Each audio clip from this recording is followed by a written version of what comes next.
Your biology isn't broken, your feedback loops are. Most people think health fails suddenly. A diagnosis, a scare, a lab result that seems to come out of nowhere. But biology doesn't work like that. It whispers first, then it nudges, then it warns, and only at the end does it shout. And when that happens, we call it bad luck, when in reality, it was feedback we never learned how to read. Most modern health problems aren't the result of broken biology. They're the result of broken feedback loops. And once you see that clearly, a lot of confusion falls away. One of the most useful ways to think about health is this: you are not a body, you are a process. At one point, you were a single cell. Now you're trillions of cells exchanging signals, repairing damage, adapting to stress, and recalibrating constantly. Change is not the problem. Change is the system. The real question is whether that system is adapting in a healthy direction or compensating quietly until it can't anymore. That's what healthspan actually measures, not perfection, but trajectory. For the vast majority of people, they aren't. If genetics were the primary driver, problems would show up very early in life, and for a small percentage of people, they do. But for most of us, we're born with a remarkably complete toolkit: repair systems, immune defenses, metabolic flexibility.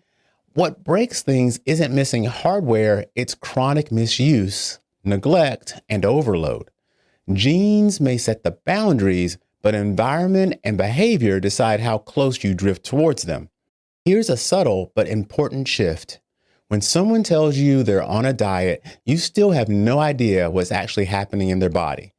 Keto, low carb, plant-based, high fat, these labels define food by what it's not, but they tell you almost nothing about metabolic behavior. What actually matters is not the name of the diet, it's the signals your body is practicing every day. Are you constantly fed?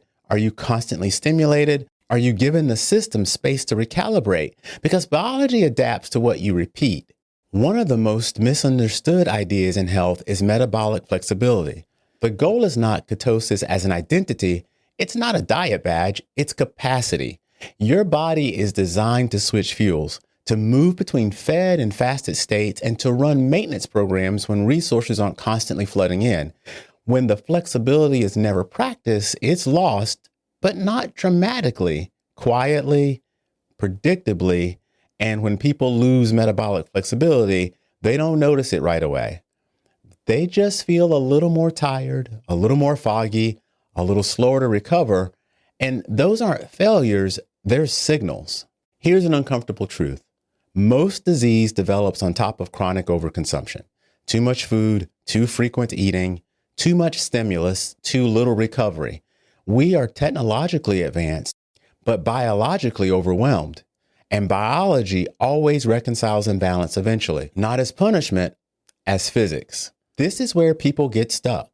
They wait for symptoms, but biology doesn't start with pain. It starts with drift. Energy changes, sleep quality degrades, recovery slows, and mental clarity dulls. Numbers may still be in range, but the direction is wrong. A slow decline is more dangerous than a spike because it feels normal. Your snapshot matters far less than your trend. So comparing yourself to normal for your age is a trap. So is comparing yourself to elite athletes.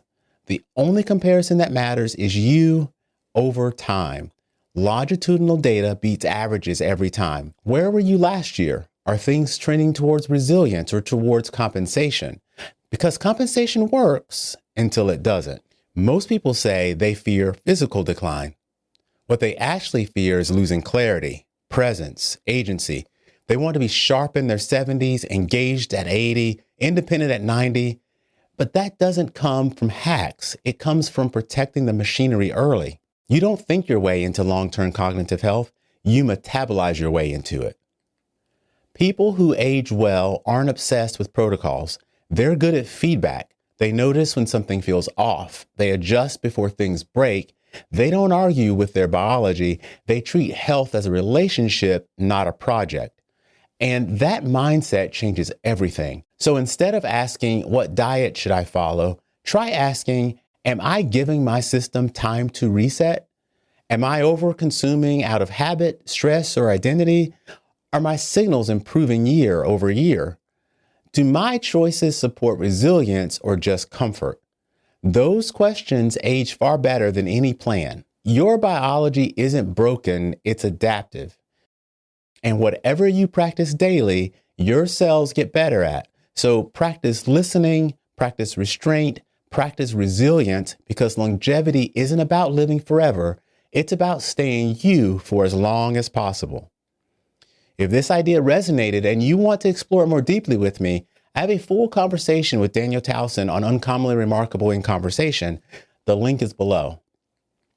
This is Uncommonly Remarkable. Thanks for listening.